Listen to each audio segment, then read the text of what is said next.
there are other hypotheses that are darker.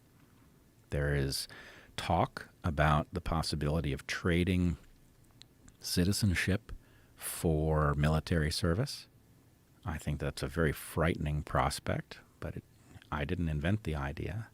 It has been discussed, and the problem is that to the extent that we saw things like the vaccine mandate drive out the skeptics from the military, this process would also bring in a lot of people into military service who would have more reason to follow immoral orders than a citizen soldier who had been American their whole life.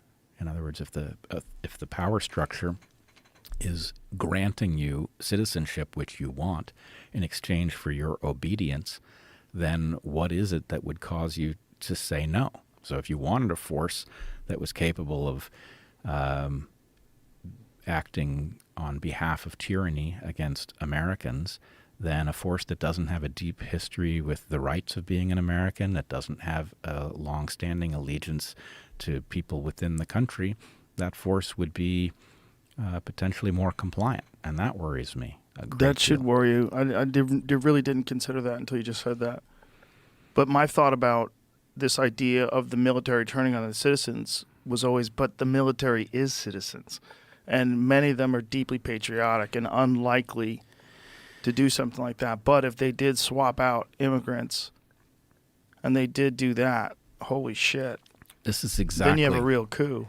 This is what spooks me, is that in thinking about the various scenarios 5 years ago, even 3 years ago, I would have said, I fear that somebody is going to issue immoral orders to the military, but I'm convinced that the military will divide over them, that there are those who will carry out immoral orders and there are others who won't. And at the same time, there's a senator, I think, from Massachusetts that introduced a bill to ban what they call paramilitary training, which is just training with firearms, like to get better at them. Right. So the idea is you have a right to keep and bear arms, but you can't be good at them because you can't practice. So if you imagine, in my naive state a few years ago, the idea was, well, you have a very well-armed populace. You have a military that's likely to be divided about immoral orders. I don't like the sound of that, but I don't think that it's a slam dunk that the tyrants win, because the part of the military that's not going to follow immoral orders and the citizenry that will fight to defend the republic, that's a pretty powerful force. But then you have vaccine mandates, which force out most of the people who are independent-minded from the military. And then you have the idea that migrants might be granted citizenship in exchange for military service. And has that been introduced anywhere, or is this just a complete hypothesis? No, it's not a hypothesis. Actually, maybe, Jamie, you could look it up. I don't want to slander anybody, but yes, I believe it has been raised by at least one senator. Jesus Christ. Is that the paramilitary thing? No. The other thing, the thing about granting citizenship to illegal immigrants in exchange for military service. So, in any case, I did not.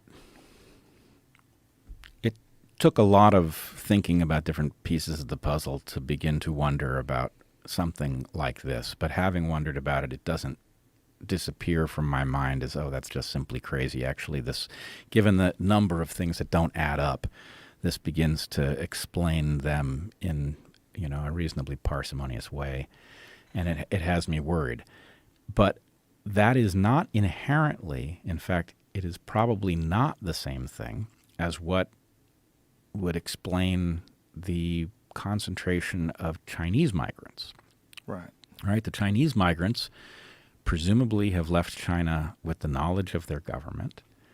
The bias of that group in favor of males is something we can talk about if you want to, but it has an obvious interpretation. And that ought to frighten us as well, right? So at the same... How many are we talking about? Is there an estimate of how many military-aged Chinese men have gotten into the country? Now, I'm always hesitant at this point in the conversation because what I saw is what one person looks at through their eyes. So I'm in no position to estimate that.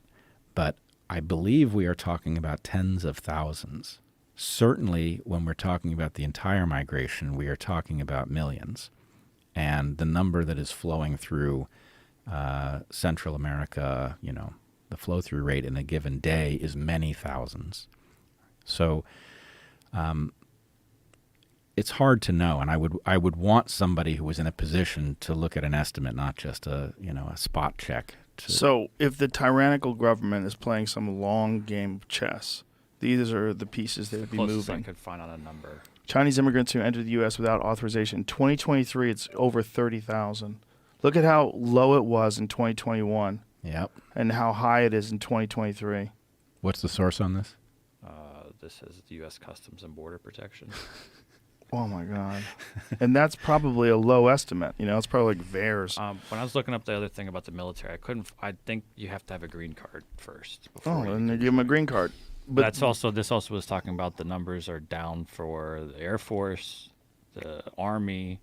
yeah, for everybody. They're actually asking people who retired to come back.